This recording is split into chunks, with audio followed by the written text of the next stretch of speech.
The great hall of Thornhollow Castle was filled with candlelight and the low hum of 100 conversations. Silver banners hung from the stone walls, each one stitched with the crest of the Alpha King, a wolf standing beneath a full moon. Tonight was the mate presentation ceremony, the one night each year when wolves from every corner of the kingdom gathered to stand before their ruler, hoping fate had chosen them to stand beside him. Lyra Ashworth did not belong there, and she knew it. She had only come to deliver herbs for the healer's wing, a simple task her mother had asked of her, before falling ill herself. Lyra had grown up far from the castle, in a small village where wolves worked the land, and never dreamed of royal halls. She wore a plain gray dress, her hair tied back with a strip of cloth, and she carried a basket of medicine meant for the injured guards, not the eyes of nobility. But when she stepped through the side door to find the healer's tent, a royal guard mistook her for one of the presented maidens and pulled her gently into the line before she could explain. "Wait," she whispered. "I'm not one of them. I only came to—" "Quiet now," the guard said kindly, though firmly. "The king is already walking the line. You'll only draw more attention if you argue." Lyra's heart pounded as she looked down the long hall. At the far end, seated upon a throne carved from pale stone, sat King Calen Vex, ruler of Thornhollow.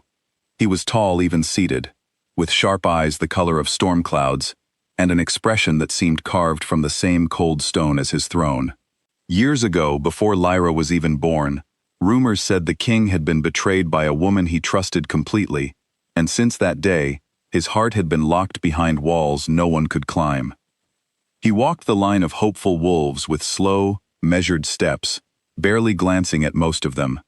Nobles bowed low as he passed, offering their daughters, their sisters, their nieces, all dressed in silk and jewels, all hoping the king's gaze might linger. It did not. Then his eyes reached Lyra. She was different from the others, and not in a way that helped her. Her dress was plain.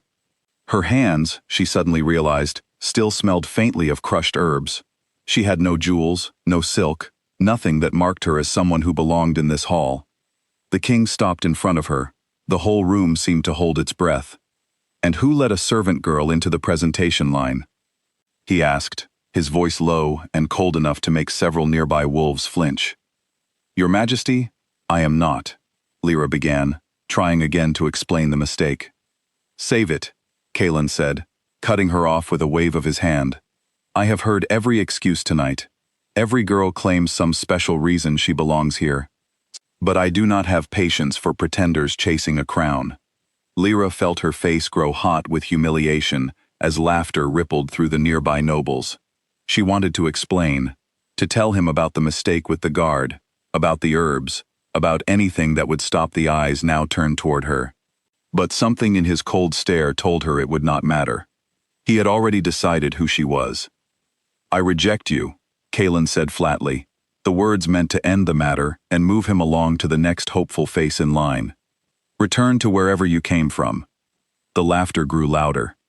A few nobles whispered behind painted fans, clearly enjoying the spectacle of a poor village girl being humbled before the entire court. Lyra felt tears burn at the corners of her eyes, but she refused to let them fall. She would not give this room the satisfaction of seeing her cry. She lowered her gaze, gathered what dignity she had left, and turned to walk away. That was when the burning began. It started as a small warmth on her left wrist, the kind of feeling she might have brushed off as nerves. But within seconds, the warmth turned to heat, and the heat became a searing brightness that made her gasp and stumble. She looked down, and what she saw made her breath catch in her throat. A mark was forming on her skin, glowing with a silver light so bright it lit the space around her like a small moon had descended into the hall. The mark took the shape of a crescent, wrapped around a full circle, delicate lines spiraling outward like rays of light. Gasps swept through the room like wind through dry leaves. "The moon mark," someone whispered, and the words spread through the crowd faster than fire. "It cannot be. The moon mark has not appeared in 3 generations."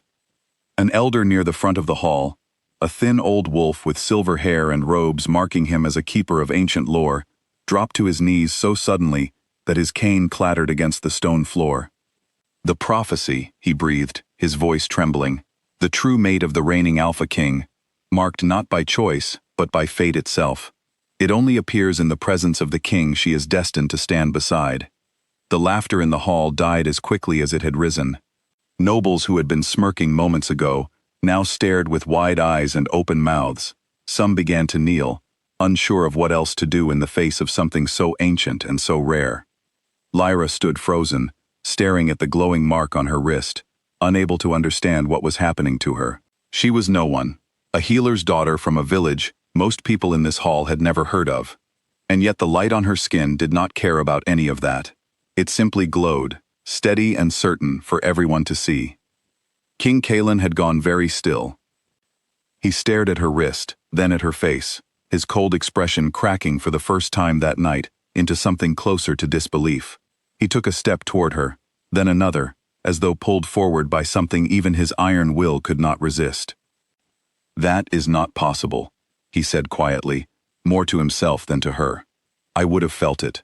I would have known." "I did not ask for this," Lyra said, her voice shaking, but steady enough to be heard. "I did not come here for a crown, or a mark, or anything from you. I came to deliver medicine. Your guard mistook me for someone I am not, and you humiliated me in front of everyone, without giving me the chance to explain."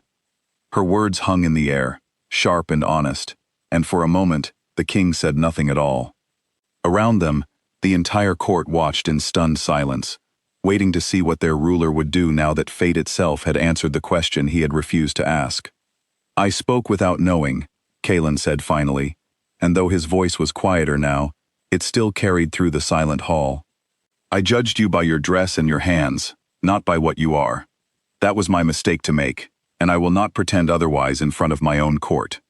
It was, Lyra realized, the closest thing to an apology a king like him likely knew how to give. But an apology, even a sincere one, could not undo the sting of being rejected coldly in front of hundreds of watching eyes. "You judged me before I ever said a word," Lyra replied, lifting her chin, despite the tears she still refused to let fall. "A mark on my skin does not erase that."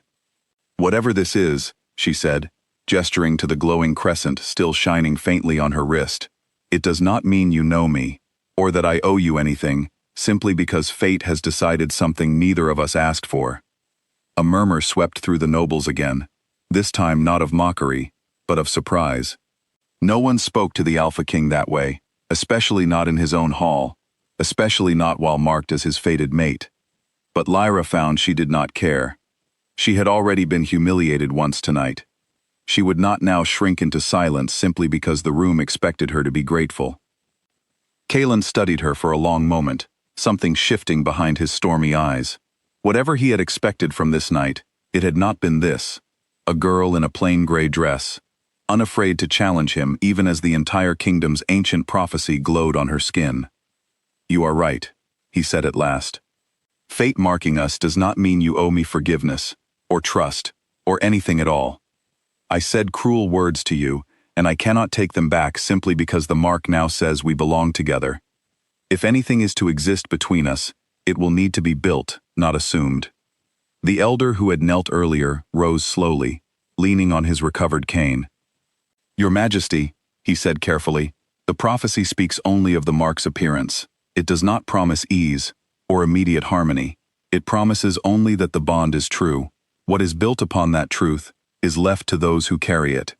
Cailan nodded slowly, his gaze never leaving Lyra's face. "Then I will not force what has not been earned," he said, loud enough for the whole hall to hear. "Tonight, I wronged a woman who deserved better than my temper and my assumptions. Whatever comes next between us will happen because she chooses it, not because a mark or a crown demands it of her." The nobles exchanged glances, clearly unused to hearing their king speak with such open humility.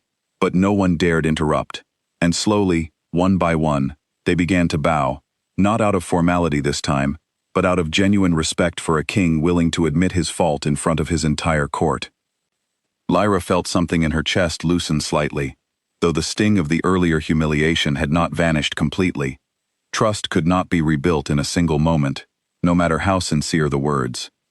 But for the first time since she had been dragged into that line, she felt seen, truly seen. not as a servant girl to be dismissed, or a prophecy to be fulfilled, but as a person whose feelings mattered. "I will not pretend the last few minutes did not happen," she said honestly, her voice steadier now. "But I also will not pretend that what you just did, in front of everyone, means nothing. It is a start. Nothing more, nothing less." "A start," Kalen repeated, and for the briefest moment, something almost like relief crossed his usually guarded features. "I can accept that." The healer's assistant Lyra had originally come to find, finally appeared at the edge of the hall, looking bewildered at the scene before her, the basket of herbs still needed for the injured guards, completely forgotten in the chaos. Lyra almost laughed at the strangeness of it all, how a simple errand had unraveled into something neither she nor anyone else in that hall could have predicted. As the court slowly began to murmur again, this time with wonder rather than mockery, Lyra glanced once more at the glowing mark on her wrist. It was fading now, the silver light dimming back into ordinary skin, but she knew it would never truly be forgotten by anyone who had witnessed it. She did not know what the coming days would bring, whether trust could truly grow between a king who had once dismissed her so coldly and a woman who refused to be defined by a prophecy alone. But as she looked at Kalen and saw the quiet determination in his eyes to make things right, she allowed herself, just barely, to hope that whatever came next might be worth the uncertain road ahead. The great hall of Thornhollow, once filled with laughter at her expense, now stood in respectful silence, witness to the beginning of something neither fate nor pride could fully explain, only time and choice ever would.